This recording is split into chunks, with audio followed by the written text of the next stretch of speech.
Nikhil K Menon, Shaji Marad എന്നിവർ തിരക്കഥ എഴുതി എം പത്മകുമാർ സംവിധാനം ചെയ്ത ഏറ്റവും പുതിയ സിനിമയാണ് ഉയിര്.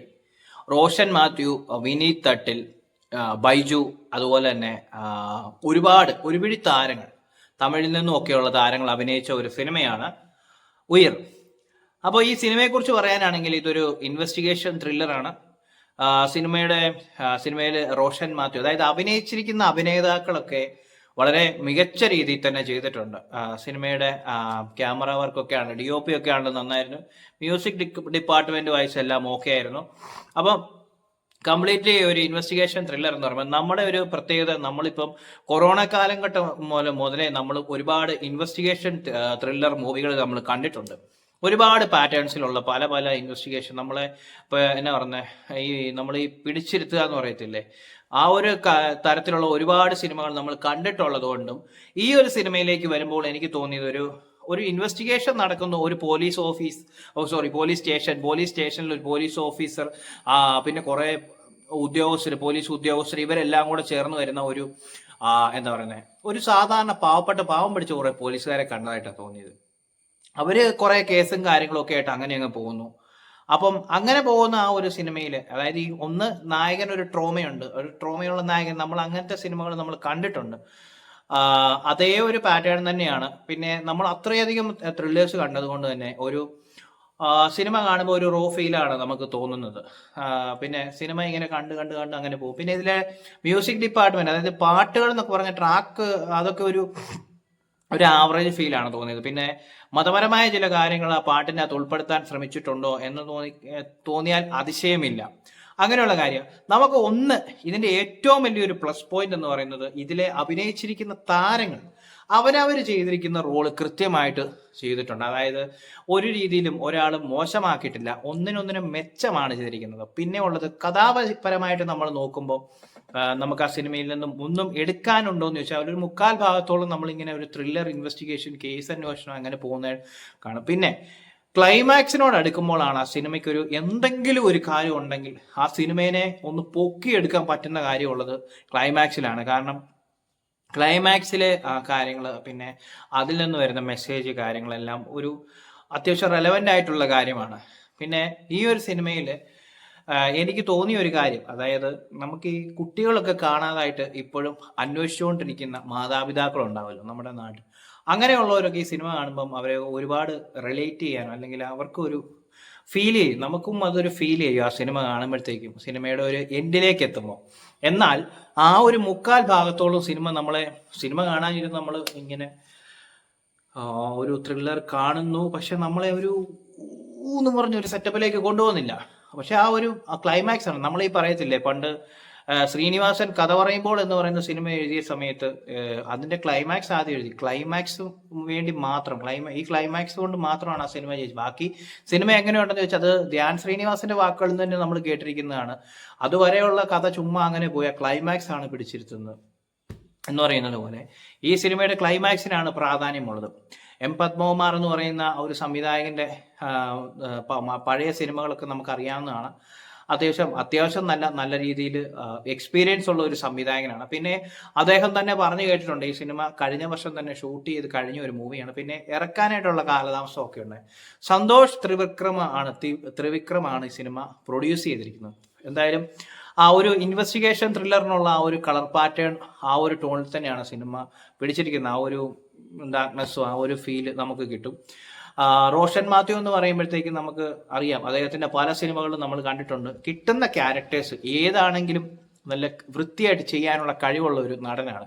കാരണം അദ്ദേഹം ഒരു തിയേറ്റർ ആർട്ടിസ്റ്റ് ആണ്. അത് മീൻസ് നാടകത്തിൽ കൂടിയൊക്കെ വന്ന, നാടകമൊക്കെ അഭിനയിക്കുന്ന, അങ്ങനെ തട്ടിൽ കയറി അഭിനയിച്ചിട്ടുള്ള ഒരു മനുഷ്യനായതുകൊണ്ടും, അല്ലെങ്കിൽ അങ്ങനെയുള്ള എക്സ്പീരിയൻസുകൾ ഉള്ളതുകൊണ്ടും ഏത് ക്യാരക്ടർ എടുത്താലും കൈയടക്കത്തോടു കൂടി ചെയ്യാൻ റോഷന് കഴിയുന്നു എന്നുള്ളതാണ് ഏറ്റവും നല്ലൊരു പ്ലസ് പോയിന്റ്. പിന്നെ വിനീത് തട്ടിൽ ചെയ്തിരിക്കുന്ന ക്യാരക്ടർ, ബൈജുവിന്റെ ക്യാരക്ടർ ഒക്കെ നന്നായിട്ട് വന്നിട്ടുണ്ട്. എന്തായാലും ഈ ഒരു സിനിമ ഒരു വൺ ടൈം വാച്ചബിൾ മൂവി ആയിട്ടാണ് എനിക്ക് തോന്നിയത്. നമുക്ക് സിനിമ കഴിഞ്ഞിറങ്ങുമ്പോൾ നമ്മുടെ മനസ്സിനെ പിടിച്ച്, നമുക്ക് ഒരു സിനിമ കഴിഞ്ഞിറങ്ങുമ്പോൾ നമുക്കൊരു ഇമ്പാക്റ്റ് തോന്നണമെങ്കിൽ ആ സിനിമ കഴിഞ്ഞിറങ്ങുമ്പോൾ നമുക്ക് തോന്നൽ മനസ്സിൽ വീണ്ടും വീണ്ടും നമുക്ക് ഇങ്ങനെ തികട്ടി വരണം, അതിൽ നിന്ന് എന്തെങ്കിലും ഒരു സാധനം, അങ്ങനെ ഒരു സാധനം കിട്ടണമെന്നുണ്ടെങ്കിൽ അതിന്റെ സിനിമയുടെ ആ ഒരു ക്ലൈമാക്സ് പോർഷനോട് അടുക്കുമ്പോൾ അവസാന ഭാഗങ്ങളിലേക്കാണ് നമ്മളെ ഒന്ന് പിടിച്ചിരുത്തുന്നത്, നമുക്കൊരു ഫീൽ ചെയ്യിക്കുന്നത്.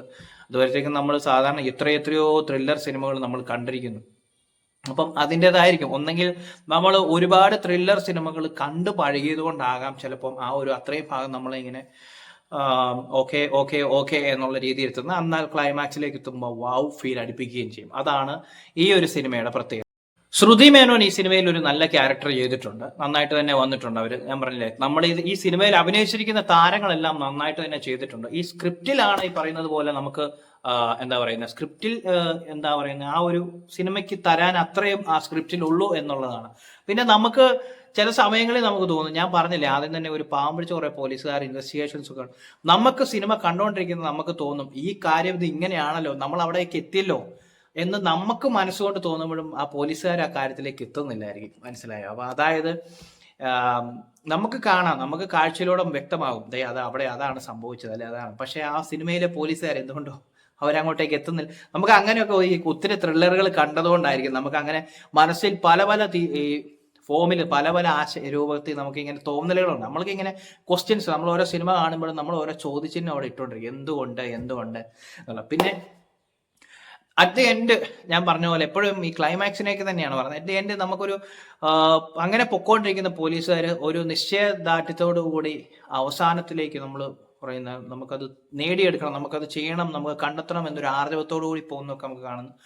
പറഞ്ഞാൽ അങ്ങനെ ഒരു ഫീല് നമുക്ക് അവസാനത്തേക്കാണ് നമുക്ക് ആ സിനിമ തരുന്നത്. എന്തായാലും ഒരു ഞാൻ പറഞ്ഞില്ലേ, തിയേറ്ററിലേക്ക് പോവുകയാണെങ്കിൽ വൺ ടൈം നമുക്ക് കണ്ടിരിക്കാം, മോശം എന്ന് നമുക്ക് പറയാൻ പറ്റില്ല. അതായത് സിനിമ ഈ കൊള്ളത്തില്ല, എന്ത് തേങ്ങാ അങ്ങനെ ഒരിക്കലും പറയാൻ പറ്റില്ല. എന്നെ കാണിച്ചു വെച്ചേക്കുന്നത് നമുക്ക് ചോദിക്കാൻ പറ്റില്ല നമുക്ക്. കാരണം ആ സിനിമയിൽ ഒരു കഥയോ, അതായത് ആ ക്ലൈമാക്സ് ഒരു സാധനം വെച്ചിട്ടുണ്ട്. ക്ലൈമാക്സിലേക്ക് നമുക്ക് നമ്മളെ ഇമോഷണലി നമ്മളെ ട്രിഗർ ചെയ്യുന്ന, അല്ലെങ്കിൽ നമുക്ക് ഒരു വിഷമം തോന്നിക്കുന്ന രീതിയിൽ, അല്ലെങ്കിൽ അങ്ങനത്തെ ഒരു കാര്യം അതിലേക്ക് വെച്ചിട്ടുണ്ട്.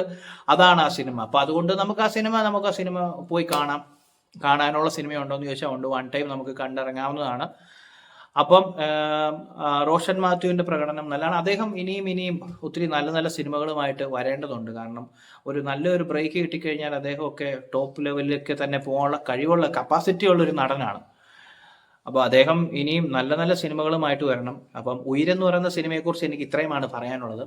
എന്തായാലും എൻ്റെ എക്സ്പീരിയൻസ്, ഞാൻ കണ്ട ഒരു എക്സ്പീരിയൻസ് വെച്ചൊരു വൺ ടൈം വാച്ചബിൾ മൂവിയാണ്. പ്ലസ് പറയുകയാണെങ്കിൽ ക്ലൈമാക്സ് അതിനോട് എടുക്കുമ്പോൾ അത് തന്നെ ഞാൻ റിപ്പീറ്റ് ചെയ്ത് പറയുന്നത്, നമുക്ക് ഹോണ്ട് ചെയ്തിട്ടുണ്ടെങ്കിൽ ആ സിനിമ, എനിക്ക് ആ സിനിമ കണ്ടപ്പോൾ നമുക്ക് ഹിറ്റ് ചെയ്ത എന്നെ മനസ്സിൽ നമുക്ക് കൊള്ളാം എന്ന് തോന്നിപ്പിച്ച, കുറച്ചുകൂടെ നല്ലതായിട്ട് കൊള്ളാം, അല്ലെങ്കിൽ ആ ഒരു മെസ്സേജ് കൊള്ളാം എന്ന് തോന്നിപ്പിച്ചത് ക്ലൈമാക്സിനോട് അടുക്കുമ്പോഴാണ്. അപ്പം ഇത്രയുമാണ് എനിക്ക് ഉയരെന്ന് പറയുന്ന സിനിമയെക്കുറിച്ച് പറയാനുള്ളത്. പിന്നെ ഇതെല്ലാം എൻ്റെ ഒരു പേഴ്സണൽ അഭിപ്രായമാണ്. ഞാൻ എപ്പോഴും ഒരു സിനിമ കാണുമ്പം എൻ്റെ ഒരു വീക്ഷണത്തിൽ കൂടെ ഞാൻ കണ്ട കാഴ്ചകളെക്കുറിച്ചാണ് ഞാൻ പറയുന്നത്. എല്ലാവർക്കും വ്യത്യസ്തമായിട്ടുള്ള അഭിപ്രായങ്ങളായിരിക്കാം, ഓരോ ആൾക്കാർക്കും വ്യത്യസ്തമായ അഭിപ്രായങ്ങളുണ്ട്. എന്തായാലും സിനിമ കണ്ടിട്ട് അഭിപ്രായങ്ങൾ അറിയിക്കുക. ഈ വീഡിയോ ഇഷ്ടമായെങ്കിൽ ലൈക്ക് ചെയ്യുക, സബ്സ്ക്രൈബ് ചെയ്യുക, ഷെയർ ചെയ്യുക. Thank you.